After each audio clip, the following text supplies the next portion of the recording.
Hoy les hablaré de uno de los jugadores más infravalorados de la historia del fútbol venezolano, un mediocentro agresivo, inteligente, con visión y que como un soldado hacía lo que tocara, desde la defensa al ataque, siendo el máximo goleador venezolano en Copa Libertadores, sin ser delantero. Un talento que no pudo ser explotado, en una época convulsa para el país, una época donde curiosamente más talentos reales surgieron, pero por la falta de guía y estructura serían abandonados a su suerte. Entre todo esto sobresaldría un chico de contextura delgada y baja estatura que rompería los esquemas, que marcaría su nombre en los libros de estadísticas, pero sería prácticamente olvidado con el paso del tiempo. Hoy les hablaré de Gerson Díaz, el León de Caracas. Sin más que decir, comencemos.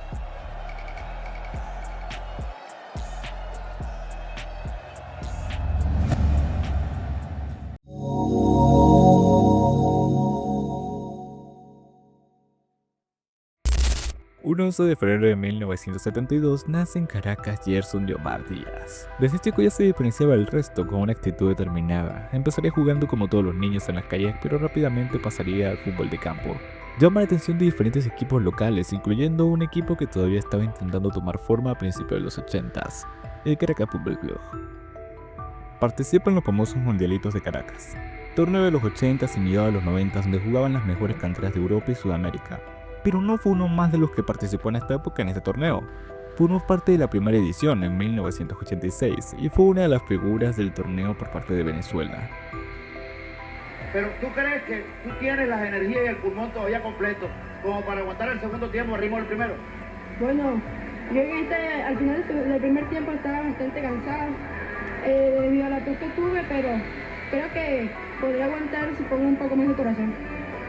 Mira, Gerson, es importante que vayas a descansar, hijo mío, porque estás jugando muy bien en la primera parte. Demostró un talento natural y personalidad desde temprana edad. Participaría en más de una edición y representaría a Venezuela ya en torneos juveniles de las distintas categorías desde la sub-15 hasta la sub-23, siempre destacando y manteniendo una característica que durante su carrera lo definiría, el gol. Era un mediocentro determinante, que si tenía que hacerlo subía y entraba al área para sorprender al rival. La pelota para el número 15, Corsia, la mente adelantada, se mete Contreras. A Gerson Díaz, está pisando el área, está muy marcado, insiste, dispara puerta. ¡Gol del equipo venezolano! ¡Gol de Gerson Díaz! El Caracas en los 80 no estaba pasando por un buen momento. Venía pasando por muchos cambios para poder mantenerse como equipo, hasta que aparece la figura de Guillermo Valentiner, quien compra el equipo y pone a la cabeza del nuevo proyecto al entrenador español venezolano Manuel Plasencia, el cual conocía bien al equipo y tenía una idea clara de lo que quería. Este sube a Gerson con tan solo 17 años desde la cantera al primer equipo y lo hace parte fundamental de su proyecto. Y vaya que le supo retribuir la confianza, ya que empezó a marcar récords desde el inicio. Uno de ellos es que se convirtió en el jugador más joven en marcar un doblete con el equipo. Pero la temporada en donde realmente marcaría su primera huella en la historia del club sería en la 91-92. En una final complicada contra el Marítimo, con lluvia y todo en contra, marcaría el único gol del encuentro sorprendiendo a los defensas y definiendo cruzado, dejando una postal mítica para el recuerdo. Dándole el primer título y estrella al Caracas Fútbol Club con solo 20 años de edad.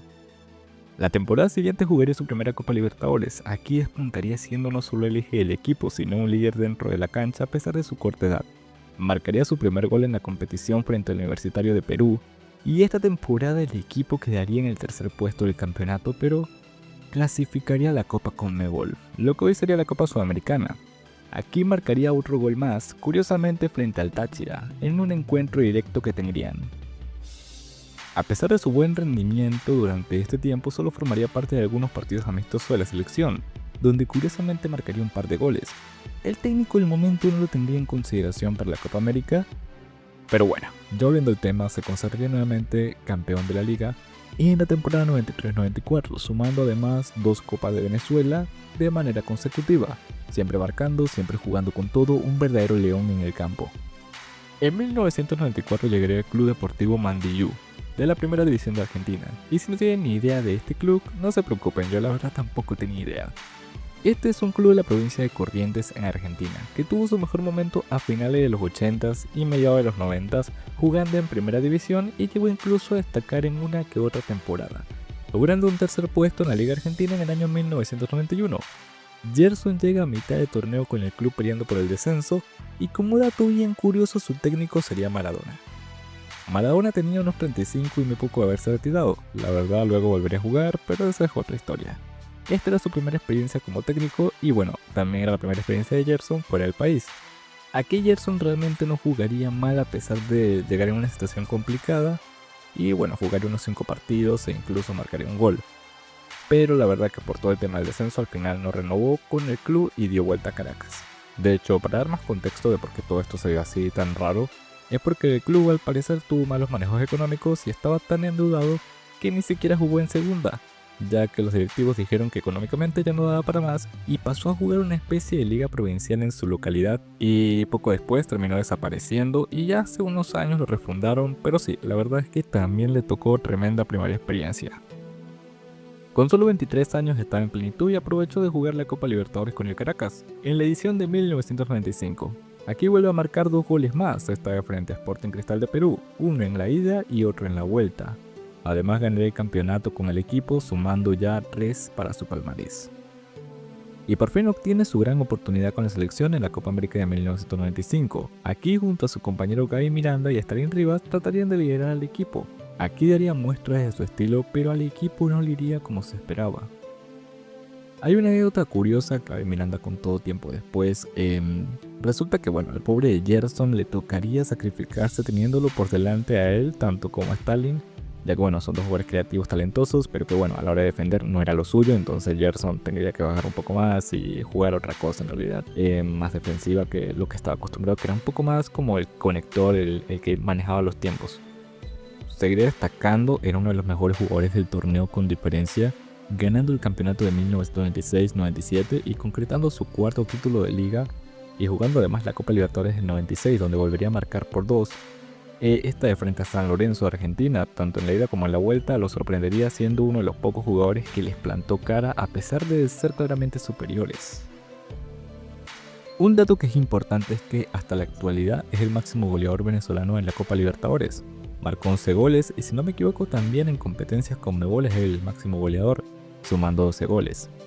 Dato impresionante considerando que era un centrocampista que jugaba ocasionalmente como volante por izquierda, pero no era su rol principal el ofensivo realmente. Jugó las eliminatorias de 1998 siendo uno de los jugadores diferenciales del equipo, además de la Copa América de 1997. La verdad que en la selección no tuvo tantas oportunidades como quizás mereció. No era el gusto de todos los entrenadores que preferían otro tipo de características en su posición, quizás jugadores más corpulentos o de un físico más de recorrido. Muy pocos realmente lo comprendieron en sí, y bueno, en selección jugó un total de 25 partidos y marcó 2 goles. En la temporada 97-98 llega al Táchira, se va junto a Gaby Miranda para completar un equipazo que estaban armando desde San Cristóbal, y aquí les va bien, pero no lograrían ganar el título, y aún así es recordado por la afición de muy buena manera. La temporada siguiente volvería a Caracas, pero esta vez para jugar en el Italchacao. Aquí ganaría el campeonato del 98-99, aunque por falta de información no me queda tan claro, pero bueno, aquí hay una foto que lo prueba. Y aunque parezca raro, con solo 28 años en el año 2000, decidió retirarse.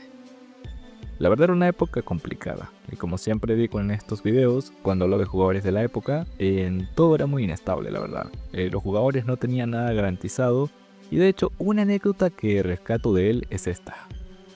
Una vez en un partido de eliminatorias frente a Argentina en Buenos Aires, se nos prohibió intercambiar camisetas porque si no, no tendríamos que ponernos para el partido siguiente. En su caso no seguiría vinculado con el mundo del fútbol, tenía la idea de armar una pequeña empresa de importaciones y junto a su amigo y ex compañero Gaby Miranda se dedicaron a ello. Para mí es uno de los jugadores más infravalorados de la historia del fútbol venezolano y uno de los que mayor potencial ha tenido.